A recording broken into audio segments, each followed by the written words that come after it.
America's ambassador to UN right now, Linda Greenfield Thomas. Madam Ambassador, thank you for joining us this morning. Just moments ago, Vladimir Zelensky repeated his plea. He wants and needs that no-fly zone. Explain why President Biden will not fulfill that request. George, President Biden has been very, very clear that American troops will not be put on the ground or in the air to escalate this war and make this an American war against the Russians. But we've also been very clear that we will support Ukraine in every other way possible. We have provided them over $1 billion in support over the course of the past few days, billions prior to that. We're providing them training. We're working with our allies and the frontline countries, the border countries, to support their efforts as well. You heard President Zelensky this week. He said that failure to impose the no-fly zone will mean that the blood of those who died is on the hands of the West. We're working to support him in every other way possible that we can support him, and we commend the strong efforts of the Ukrainian government and of President Zelensky. What President Putin has faced in Ukraine, he didn't expect, as you just heard, and the Ukrainians have pulled out all of their stops to address this aggression by the Russians. So this is not an easy way forward for President Putin. And as you know, we got 141 votes against the Russians at the Security Council. They are isolated. They're isolated in the Security Council, and they're isolated around the globe. And we will continue to press others.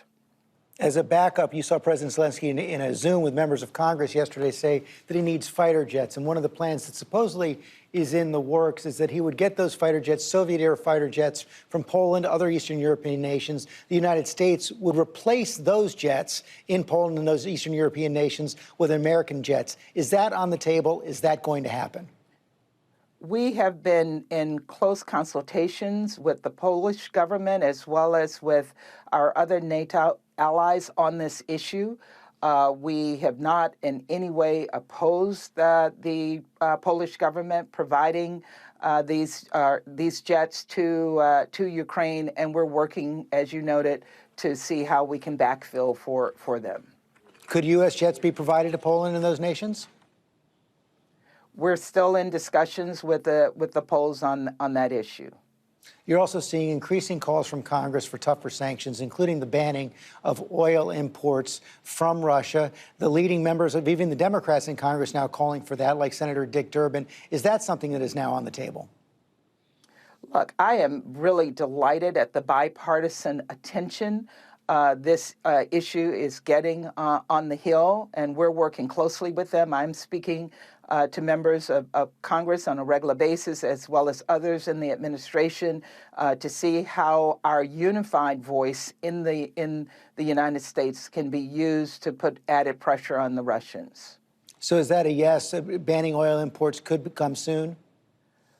Look, the president has been clear with President Putin that the consequences of his actions in Ukraine will be felt, and it will be felt by the Russians. At the same time, we're trying our best to minimize the impact on our own country, on our own energy security, as well as the energy security around the world. So we're in discussions with NATO allies, as well as working with the president is working with his advisors, security advisors, as well as his energy advisors on how to address these issues. So it's not a yes yet. Our next guest is Senator Marco Rubio. I want to show a tweet he put out this week where he said Russia has bombed residential apartment buildings, it has bombed sacred burial grounds, it has shelled kindergartens and orphanages and hospitals. But the president says it's still too early to say war crimes have been committed. We just showed that footage of the bombing of civilian areas. Isn't that a war crime? Any attack on civilians is a war crime, and we're working with partners to collect and provide information on this so that we can investigate this and have it ready in the event that war crimes are brought before this government. You heard President Putin say that sanctions already in place are akin to a declaration of war, yet he's still moving forward. What other sanctions are possible? Some have suggested not just freezing Russian assets, but seizing them.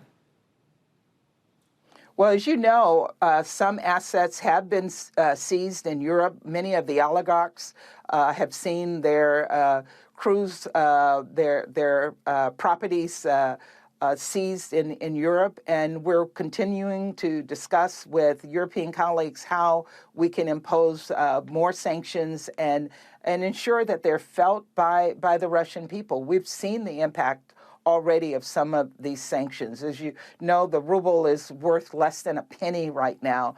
The Russian central bank is not functioning completely. The stock market has been closed. So the sanctions are having the impact, and Putin is feeling the results of those sanctions. You're saying he's feeling the results, and many have suggested that Vladimir Putin is not acting in an entirely rational manner right now. What kind of incentives can the United States and the West offer him to move forward on that negotiated peace that Stephen Gannett was just talking about? You know, we have been working since the beginning of this to bring the Russians to the negotiating table. And that offer is still on the table, not just by us, but also by our European colleagues. And as you saw last week, even the Ukrainians sat at the negotiating table with them.